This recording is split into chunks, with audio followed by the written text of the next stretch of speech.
It's time to take a new approach to finding true fulfillment in your career, health, and state of mind through insightful conversations with those who have found their professional and personal passions while achieving balance. Whether it's entrepreneurs, athletes, or healthcare professionals, we bring you real people, real growth right here on the Boost Podcast. Now, here's your host, Elena Lipson. Hey Boost Squad, and welcome to episode 32. Elena Lipson here, and I am so excited to introduce today's featured guest, John Lee. John, are you ready to join the Boost Squad? Definitely. I'm here for the ride.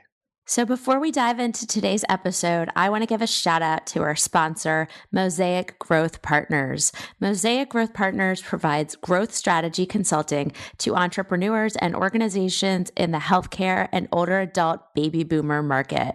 They can help you bring a new product or service to market, identify and engage new customers and partners, or grow your market share. They also provide coaching and training. For more information, go to mosaicgrowth.com.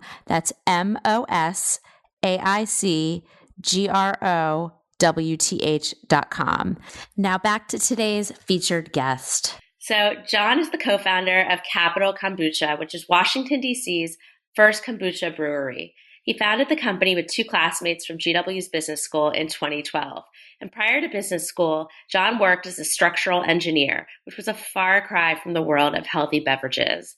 John and his co-founders identified a market in D.C. for the fermented sweetened tea drink that's believed to support a healthy gut and a strong immune system. Unlike the West Coast, which was saturated with these type of health and wellness beverages, D.C. was pretty light on kombucha offerings, yet it had a very active, health-conscious population. So Capital Kombucha was born, and they began selling their drinks at local markets before expanding to larger retail outlets like Whole Foods and Safeway. And today they distribute to hundreds of locations from Virginia to New York, so all along the mid-Atlantic. We are really excited to have you here today, John. So much to get into. I feel like I personally have so much to learn about this market, so I'm hoping you can educate me and the rest of us. So first, what are the three things that we should know about kombucha and building a business in the beverage industry? Yeah, well, thank you for that introduction, Elena. I think you did a much better job than how would I introduce myself. So, kombucha itself, there's a lot of, articles and research done on the kombucha from when we started back in 2012. There's a lot of awareness, there's a lot of education. It's fermented tea, a tea in itself that you would get a loose leaf tea, you brew and you steep, and after that you add a little bit of culture of the yeast and bacteria allowed to ferment, and that's when you get the healthy benefits that comes from the fermentation, and you add a little bit of flavoring. For us, we particularly use a little bit of honey and agave along with cold pressed juices to get that light, fresh flavors into the kombucha, and it's been a huge success. Part of our target audience was for those who have not tried kombucha or just heard of it or had either had a bad experience or just been afraid. And for us, we wanted to provide an experience where, it was something that you could recognize in terms of just the flavor profiles, but also it was, light enough that it wasn't over fermented, that it was going to kind of turn you away and say, "Ooh, this is too vinegar, too sour, it's too strong for me." So that's basic, the kombucha that we have been launched with and so far found great success in. Great. And, I think that's interesting because I had never tried kombucha, and then I went and I tried yours, and I was with a friend who had said, "Oh, you're not going to like that. It's just gross. It's got kind of like this vinegary taste." She wasn't saying it about yours. She was saying it about kombucha in general. And so I was expecting not to like it. And then I tried the strawberry flavor, and I was like, this is delicious. Like, I don't know what anyone's talking about. And I know that that's one of the things that you guys have done differently is you've made it kind of like more palatable and taste a little better than some of the traditional brands. Is that true? That's correct. Right. So, I think a lot of people have this perception of what kombucha, is. And we say, well, kombucha could have a different range, just like wine and beer. There's like light beers, there's the full body one, there's a light bodied one, there's reds and, there's the whites. And, it's a whole range of a spectrum of, what it could be. And so we believe there was the same thing with kombucha, that it wasn't just one recipe, one style. And we really want to kind of change the perception and say, hey, you don't have to have that funky, like really pungent, strong, like in your face, hardcore brews of kombucha. You could have a lighter brew that you could kind of slowly get into and enjoy. And if you do prefer the stronger ones, you could kind of graduate into that. But we really wanted to focus more of the introductory, light, just refreshing type of kombucha. Yeah, I like that. And so talk to me a little bit about what it's like building a business in the beverage industry, because I imagine that's a really competitive space. It doesn't sound like you came from that industry at all. I don't know if your co-founders did, but what did you guys learn as you were entering this industry? Well, we used to joke around all the time saying that, we got into the wrong business. Part of the challenge was, we had no idea. Like you said, we didn't have a background in food and beverage. I came from an engineering background.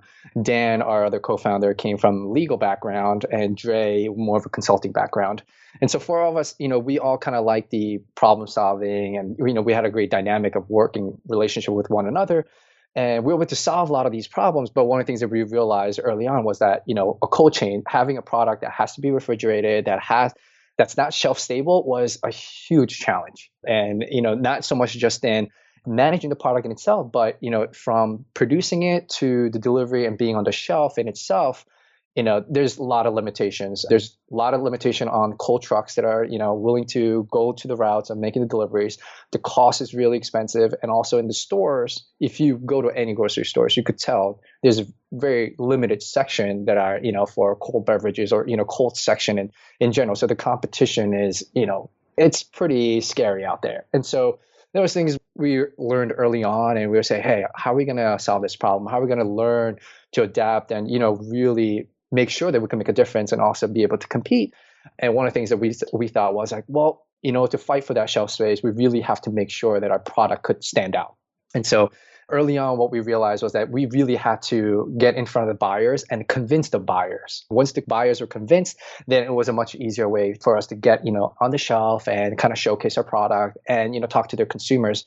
And one of the biggest challenge was saying, finding the right people or the buyers at the stores. We would have to, find a time and say, hey, when's this person going to be there? We would love to have them try our kombucha like on the spot. If we leave it there, most of the time, one of the staff would drink it and be like, oh, we don't know what happened to the kombucha, and we have to make another delivery. And so it was so important for us to meet the right people who could make decisions, but at the same time, convince them. And once that happened, it was, it made things a lot easier for us. So that was one of the hurdles that we kind of face and still facing, because the shelf-stable product, there's a ton of space for it in any of the stores you go to, but the coolers are limited and it's just constant battle.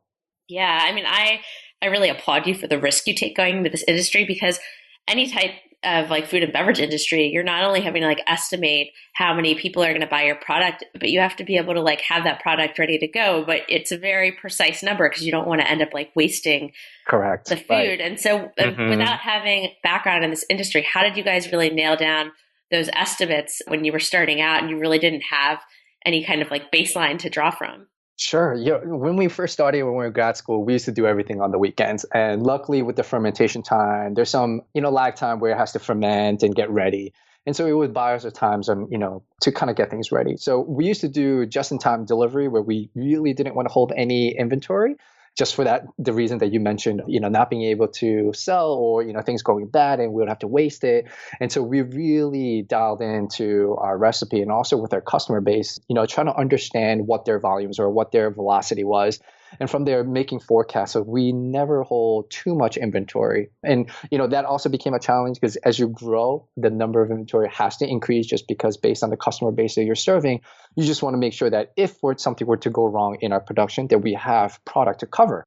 So, it really, the more data we had as we have, continued to operate longer and longer, it really helped us guidelines in terms of, how much inventory we could hold at a time and that wouldn't go bad, or that we could continue to, keep sorting through and, pumping it back into the system without taking too big of a risk. Great. And so, you've talked a lot about this market, but I'd love to hear your thoughts on where you think the market for healthy drinks is going in the future versus where it is now. Mm-hmm. We love where the industry is going as a whole. I think there's so much of just good, healthy snacks and beverages that are coming into the market, and we're really excited for that.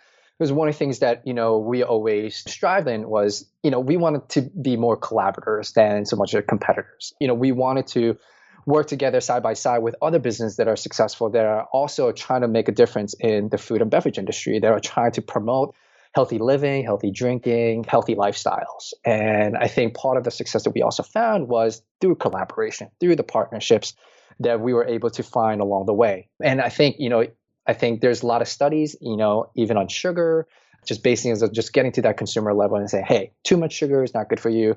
At least if it's processed sugar, if it's just sugar that's added, if it was, but if you're having an apple, it's going to have natural sugars in there, and that's okay. And that's one of the things that we're also trying to promote in our kombucha is saying, hey, we're not pouring, processed sugar into a kombucha. Yes, you do need, sugar during the time of fermentation, but most of the sugar gets processed, and we use a little bit of honey or agave, which is all natural. And on top of that, also cold pressed juice, which is, from the juice in itself has natural sugar contents in there. And so we're not really sweetening the drink in itself. And we're really just trying to, offer and bring what's already existing, but, just a different form of consumption. And so we're really happy where the industry is going. And I think that's one of the parts where we've been finding success is that the overall industry and the consumer knowledge in the food and beverage industry has been moving in the right direction of trying to eat healthy and drinking healthy. So we're glad to be in this part of the train ride.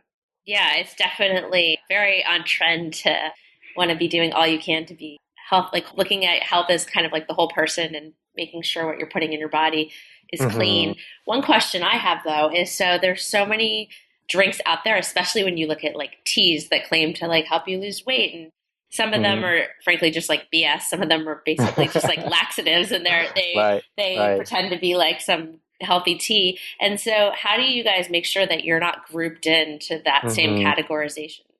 In terms of kombucha, a lot of people say, oh, it's tea-based drink, so it's a tea drink. We'll say, well, it's a little more than that. You'll get the antioxidants from the tea, but from the yeast and the bacteria that's doing all the work, you'll also get the probiotics that are very kind of similar to a Greek yogurt. Instead of, using a spoon, you could actually just drink it, have the similar benefits, kind of giving you cleanse of your health, or part of your digestion, because we lose a lot of good bacteria on a daily basis. And that's what probiotics do. In the yogurt, in the dairy, or anything that's kind of fermented food is kind of replenishing your body of something, that we're losing on a daily basis. And just kind of replenish and, get you back into that status quo, while we take vitamins and so forth. So, and that's one of the things that we have educated our consumers a lot, that it's not, just a tea drink in itself. It's not just a cold pressed juice.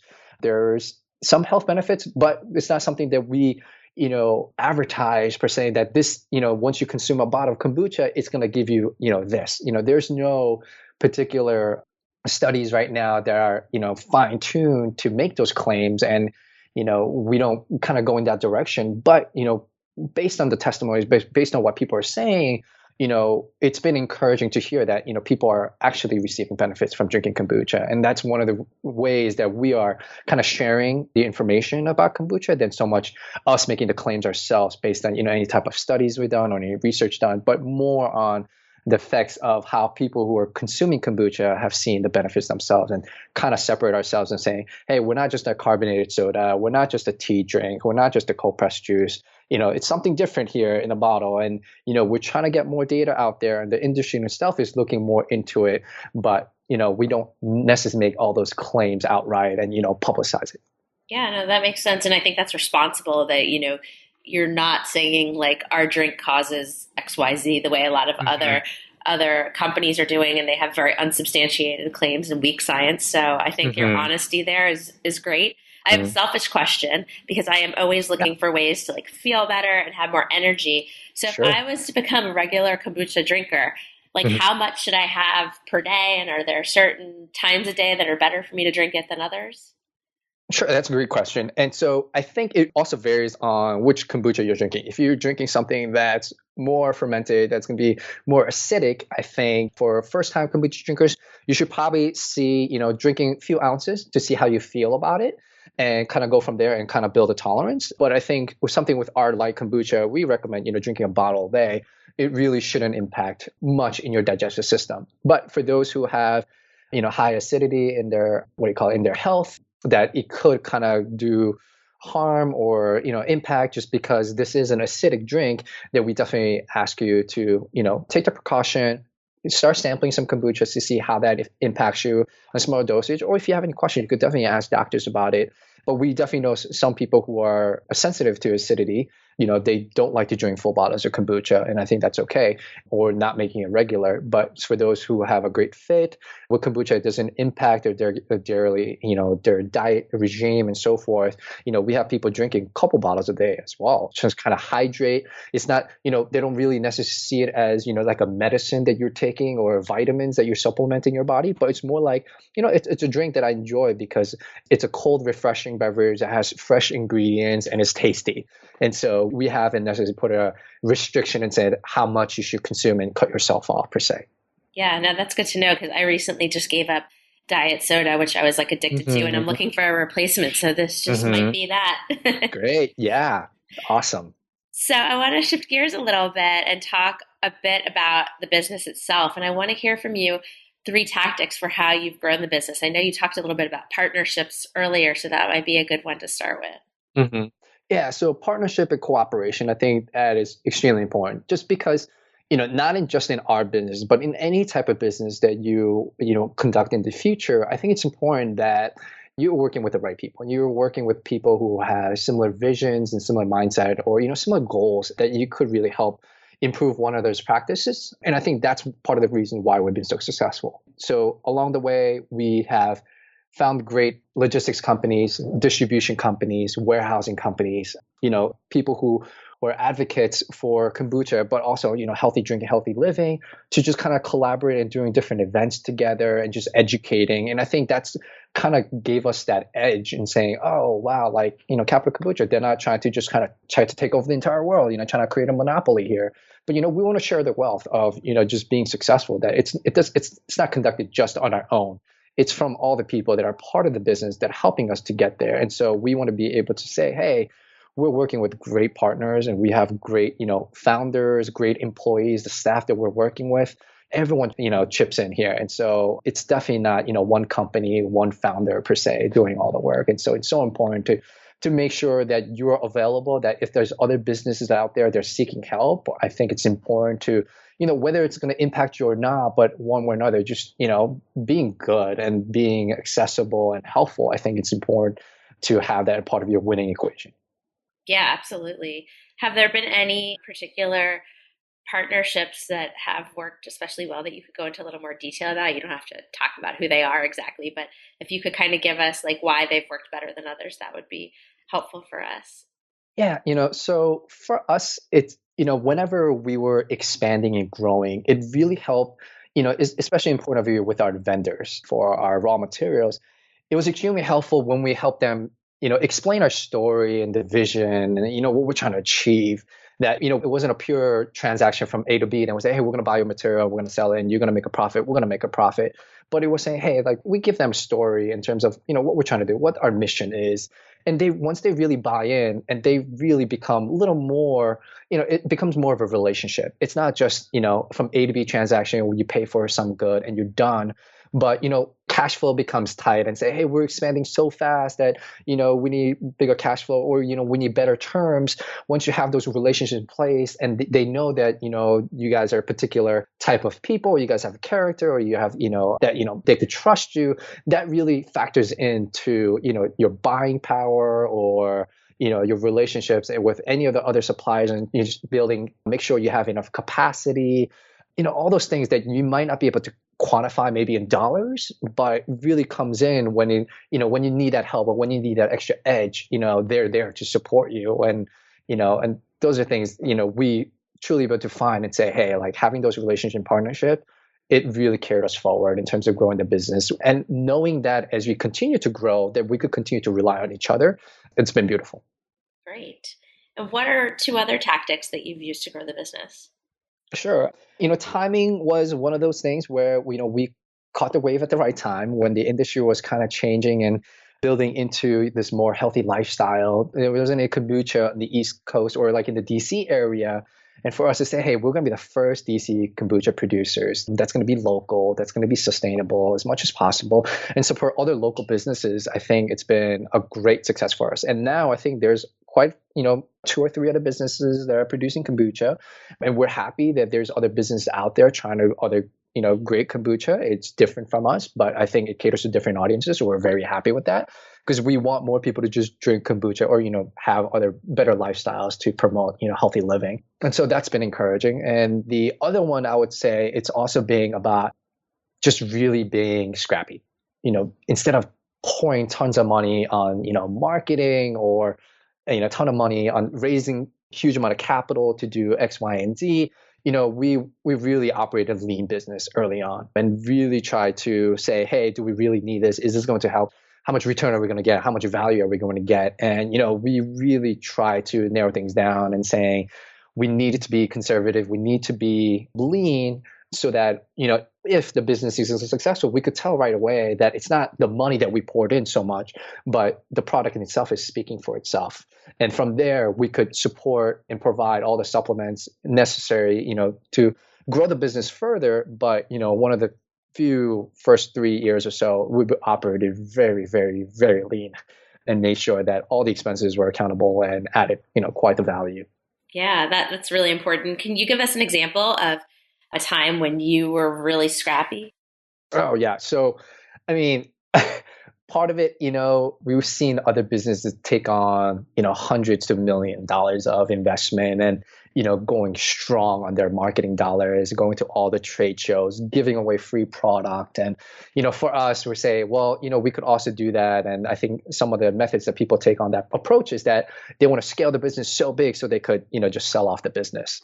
But for us, it was more about organic growth. And we wanted to do it in our time instead of being so pushed by, investors and saying, hey, we need that, 2 times, 3 times, 4 times, your sales, and we need to continue to grow, expand, and kind of lose that focus and, that vision and the mission of what you're trying to do, and becomes more about just, chasing after sales. And, being more organic gave us more time. And, we found quite, supporters who kind of gave us encouragement in that direction as well. Say, hey, yep, if you guys do it that way, you're not going to be, the Coca-Cola, you're not going to be Pepsi. But, if that's not the direction you guys want to go, that's okay. And, buying scrappy, you're not going to be the 100 million, $1 billion company that you want to, be or whatnot. But by doing it this way, it really gives us the control of what we want out of our company.